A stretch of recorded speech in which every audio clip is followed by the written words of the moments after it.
In the first two episodes of the Noah project, we met again that person from Genesis, Noah. We saw that he was walking with God, he was deemed faithful, he was married, and he had 3 sons that were also married, but he had not yet got grandchildren. He was 600 years old, and at the time it was like middle age, a bit more than middle age. So God called him, we saw. And what we want to look at today is the timeline of that event that was so important that it affected the whole planet.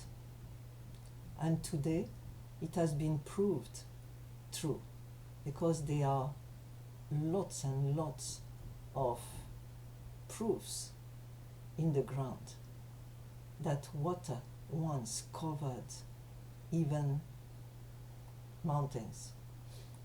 So what happened? On the first to the second month of his 600 years, then Noah was told by God, this is what is going to happen. God told him that he was going to flood the place, flood the whole earth, and destroy everything. And he gave him very clear instructions about what to do, how to build that boat, the ark, and bring animals, insects, birds, a number of samples of male and females. So we are told that at the time Noah entered the ark with his family, and God brought all these animals and so on to join him, he was 600 years old.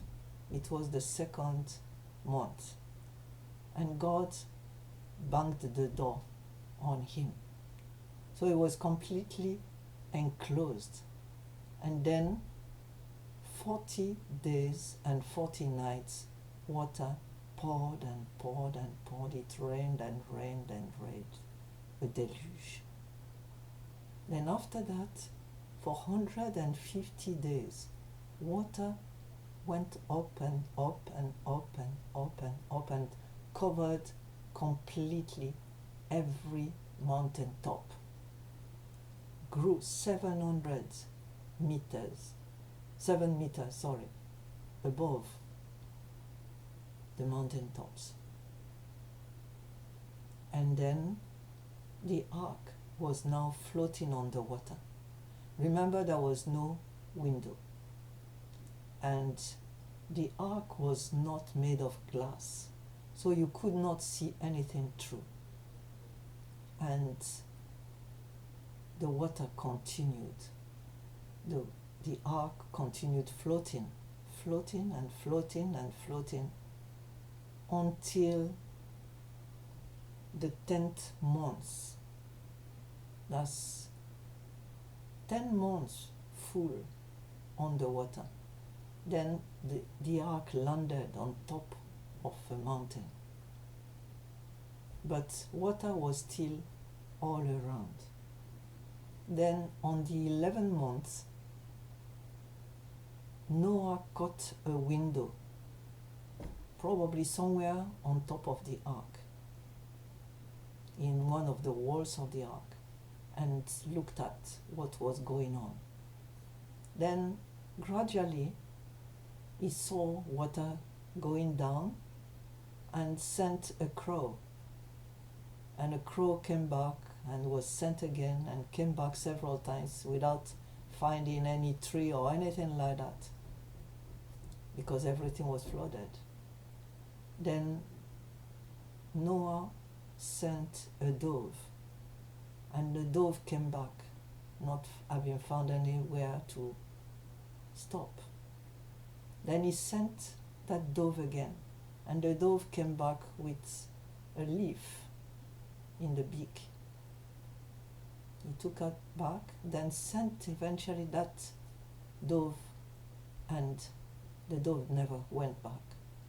Then he waited, still waited, and waited until the ground was completely dry, as far as he could see. Then eventually God gave him the go-ahead to come out with his family and all the animals, and gave him further instructions. And that was the second month of his 601 year. So the whole experience lasted for a year. Now, what did he do during that year? Remember, there was no window, there was no radio, no means of communication. It was only him and God. He was busy with his family. They lived peacefully together. They must have prayed. They spent probably most of the day caring for the animals, feeding them, cleaning after them, occupying the time as much as they could. There was no light, and at night it was pitch dark.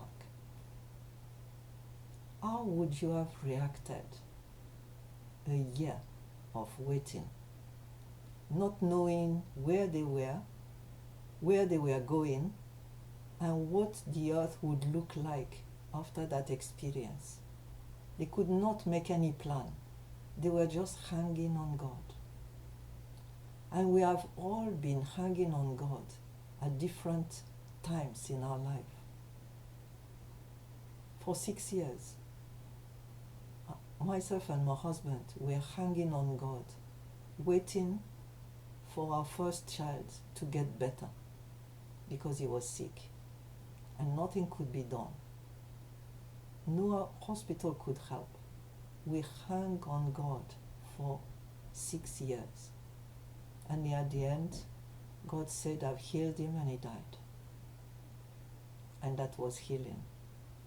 And that was a big respite, a big oof after 6 years of seeing him going down. And sometimes we wait for other things. Maybe you prayed for someone's salvation, or you waited for a move or a job. We all wait. And remember that faith is believing what you have not seen and trusting in something you cannot touch.